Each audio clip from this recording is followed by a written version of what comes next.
Hey TCLs, this is Scorpion72 bringing a review of Ocean Master, the latest figure from Mattycolector.com and DC Signature Series, only on Mattycolector.com. This is the October figure of the month from DC Classics, and this is a collector series that's fortunately ending this year. Sorry, I think I mentioned DC Collectibles, but that's a different division. That's actually DC. It used to be DC Direct, but this is Mattel's. Used to be DC Classics figures. Now they're calling it DC Signature. So here you have Ocean Master in the box, protector box. What I find that was new was this thing right here, which they gave you a little code for a comic book, which is kind of neat. Something could have done like earlier on, but I guess they're trying out something new. I guess figuring that this line will go a lot further than it's going to go in the future, but hey, like I said, it's better again something than nothing. So, anyways, more packaging for the OG collect, and voila, there we go, Ocean Master. He's quite imposing and really, really nice in the packaging. Comes with his trident.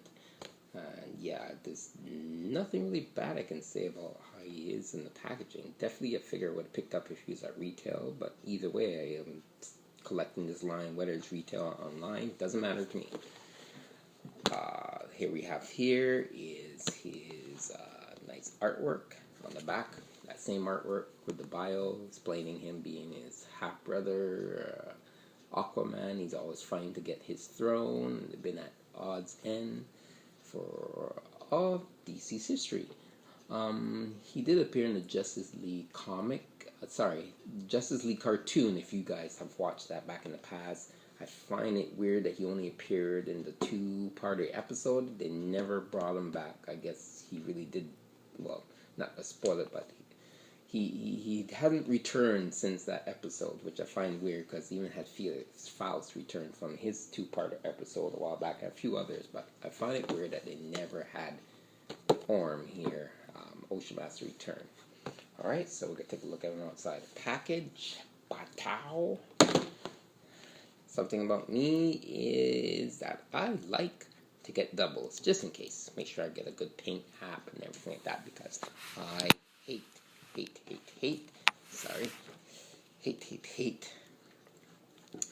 sending things back or having to wait. So it's better I have a good one here, and the other one, well, I'll just keep in package, mint in box. So here he is. His trident, quite solid. Nice figure. Beautiful cape. Like a big old 70s type pimping cape. Like it.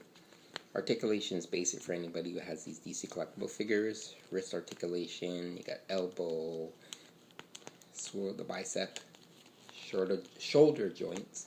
Neck articulation is really good for this figure, I must say. Kind of really goes up and goes down. Something we haven't seen in a while, or I guess I should like to say based on they like to base it on certain figures, but I don't get that concept because, like, say, Captain Marvel Jr., he doesn't look up like Ocean Master does, and he flies. So, go figure.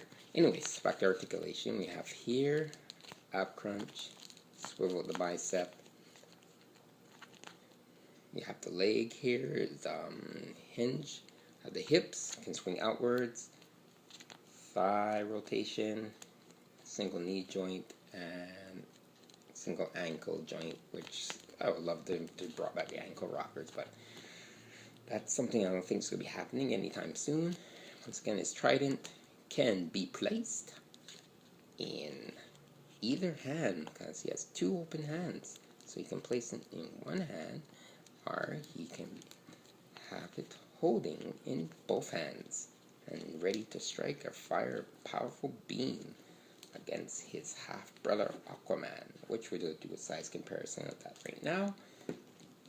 And here we have Aquaman next to his brother Orm.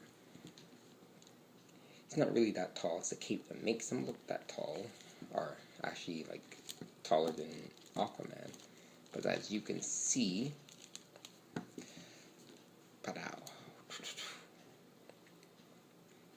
what makes him a bit taller is his fin, but actually Aquaman is a little bit taller than him. Even if you look shoulder to shoulder, you can tell the Aquaman is taller than Orm, as he should be. He is the king of Atlantis. And now, since I do have this, we're going to do a before and after. So, this is the after. This is the before. DC Direct. Well, when they were called DC Direct back then in 2009, they started to try to do like a history of DC figures. This is one of them they managed to release. Very nice figure. Trident's a lot bigger than this one. Haven't decided if I'm going to keep this one for my new Ocean Master or just leave the old Ocean Master Trident with the old Ocean Master. Excuse me.